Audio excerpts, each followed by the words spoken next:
ప్రస్తుతం సౌత్లో మంచి డిమాండ్ ఉన్న సంగీత దర్శకుడిగా చలామణి అవుతున్నాడు తమన్. మణిశర్మ దగ్గర శిష్యరికం చేసి అప్పట్లోనే ఎన్నో బ్లాక్ బస్టర్ సినిమాలకు కీబోర్డు ప్లేయర్గా వర్క్ చేసిన తమన్, రవితేజ, సురేందర్ రెడ్డి కాంబినేషన్లో వచ్చిన కిక్ సినిమాతో సంగీత దర్శకుడిగా ఇండస్ట్రీకి పరిచయం అయ్యాడు. మొదటి సినిమా కిక్ బ్లాక్ బస్టర్ అవడంతో పాటు ఆ సినిమాకు తమన్ ఇచ్చిన పాఠాలు, బీజీఎం అందరినీ ఆకట్టుకోవడంతో ఇక ఆయన వెనక్కి తిరిగి చూసుకునే పని లేకుండా అయింది. తమన్ ఇప్పుడు వరుస సినిమాలతో ఖాళీ లేనంత బిజీగా ఉన్నాడు. రీసెంట్గా తమన్ సంగీతం అందించిన శబ్దం మూవీ థియేటర్లలో రన్ అవుతుంది.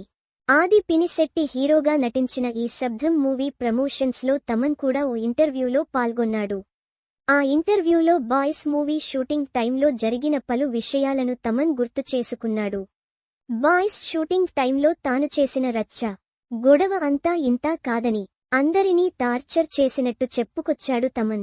ఆ సినిమా షూటింగ్ టైంలో తనకు, సిద్ధార్థ్కు అసలు పడేది కాదని, సిద్ధార్థ్ తన దగ్గరకొచ్చి నేను హీరోని అనేవాడని, నువ్వు హీరో అయితే ఏంటి, ఏదైతే ఏంటి, అందరికంటే ఎక్కువ పెయిడ్ ఇక్కడ నేనే అని చెప్పేవాడినని, సెట్స్లో ప్రతి ఒక్కరూ తనను పువ్వుల్లో పెట్టుకుని చూసుకునేవాళ్లని, ఆఖరికి సాక్స్ విషయంలో కూడా తమకు గొడవలొచ్చేవని చెప్పాడు తమన్.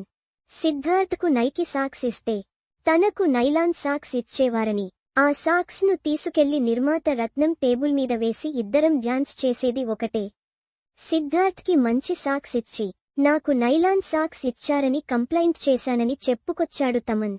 అంతేకాదు, సెట్స్లో ఉన్నప్పుడు సిద్ధార్థ్కి గాజు గ్లాస్లో మూతపెట్టి మరీ జ్యూస్ ఇవ్వడం చూసి తను కూడా జ్యూస్ అడిగానని, కానీ తన గ్యాంగ్కు మాత్రం స్టీల్ గ్లాస్లో అన్నీ ఒలికిపోయేట్టు తెచ్చి త్వరగా తాగిచ్చేయన్నాడని చెప్పడంతో వెళ్లి గాజు గ్లాస్లో తీసుకునిరా లేకపోతే రత్నంగారికి చెప్తానని బెదిరించి తెప్పించుకున్నానని, 10 రూపాయల జ్యూస్ గొడవను కూడా నిర్మాత దగ్గరకు తీసుకెళ్లానని, అవన్నీ ఇప్పుడు తలచుకుంటేనే చాలా నవ్వొస్తుందని తమన్ చెప్పాడు.